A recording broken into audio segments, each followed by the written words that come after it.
So what'd they say at the panel? They just messed with the camera guys. They didn't even say anything about blades. Whoosh. How you guys doing today? Good. You guys having fun?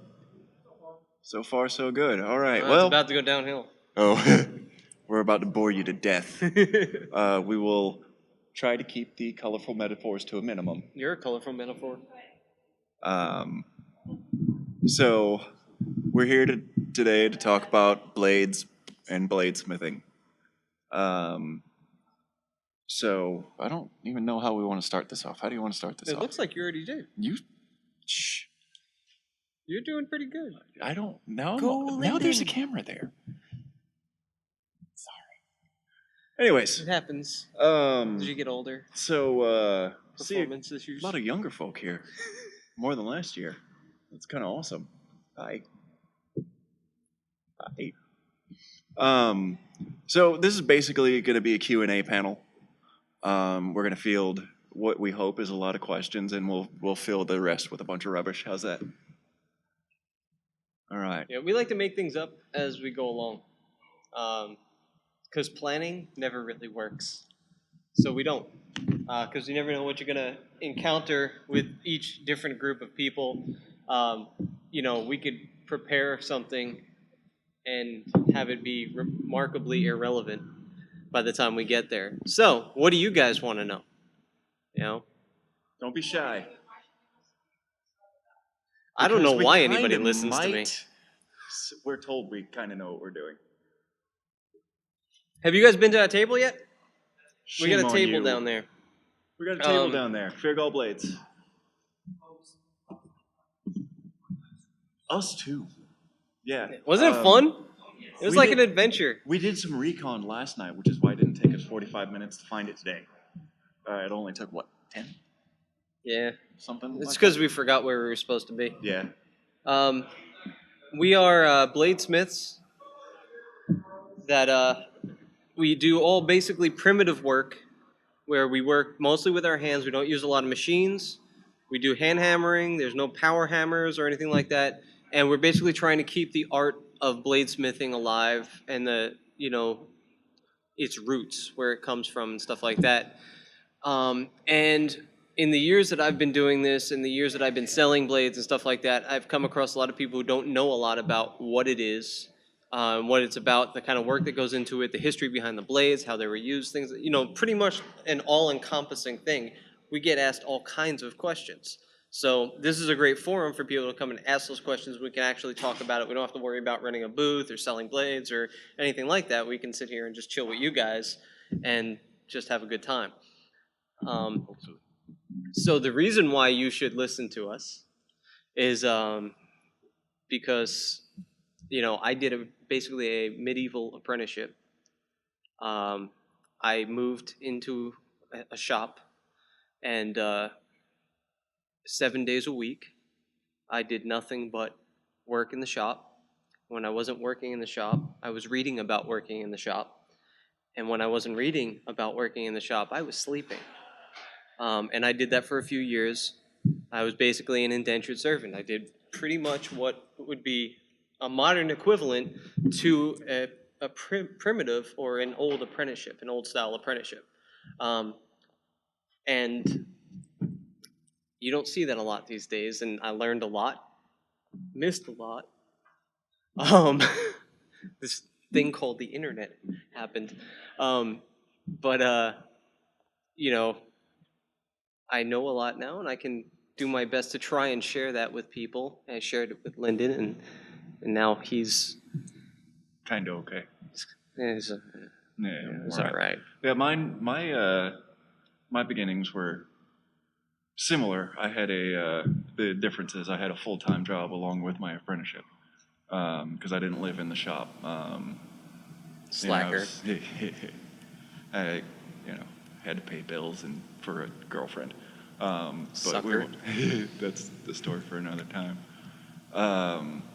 And I learned under him, pretty much the same way that, he was taught. A lot of the questions I had were, answered through him through the many, many, many books that we poured over, or, his favorite answer to any of my questions was figure it out. Because quite often that's the best way to learn. Especially with him. Yeah. I could tell him to do something, do the exact opposite. I like the hard way. It's tried and true. But for you guys who might be looking or more curious as to how to begin, YouTube. Don't. First of all, it's a poor life decision. You don't make money. You'll never get rich. But YouTube is a great tool. It's got video representations of pretty much every answer you want. Other than that, the internet has a lot of books and a lot of free documents. If you know where to look, you can find them. And you don't mind having an FBI profile. Yeah, well, there's that. I'm sure we're both on there somewhere, but I mean, Several they have times. guns, we have knives. What's the threat? Funny story. So, SWAT team enters any of your you house. guys have questions on the process, how to get started, what exactly blacksmithing, bladesmithing entails?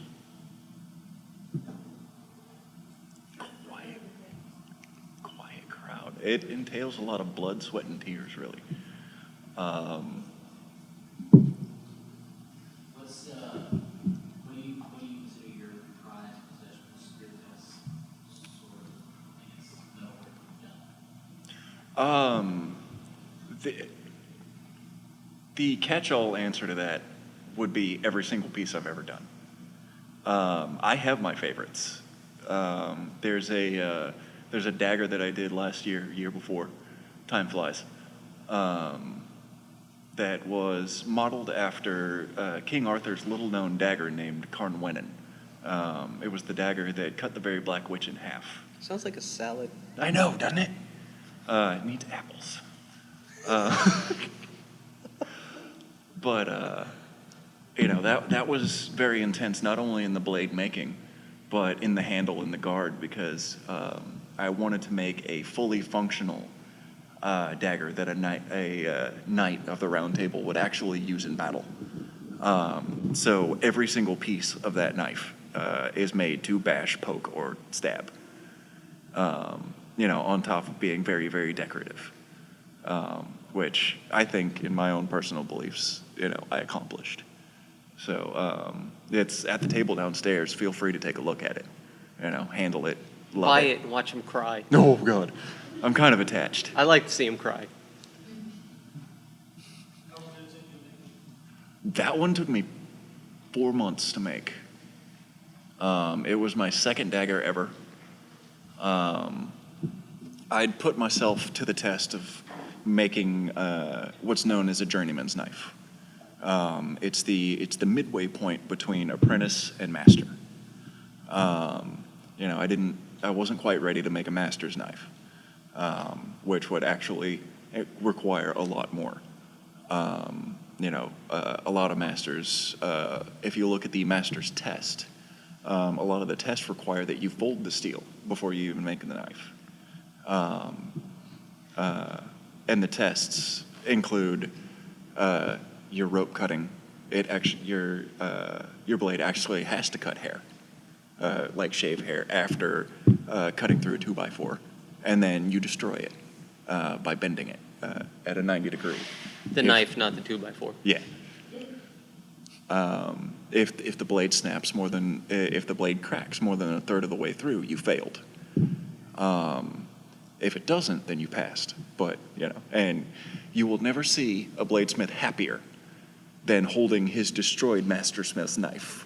This is something that the guy probably spent, and made 5 different versions of, and destroyed every single one of these things. You don't really see a bladesmith smile when something he's put his heart and soul into becomes destroyed.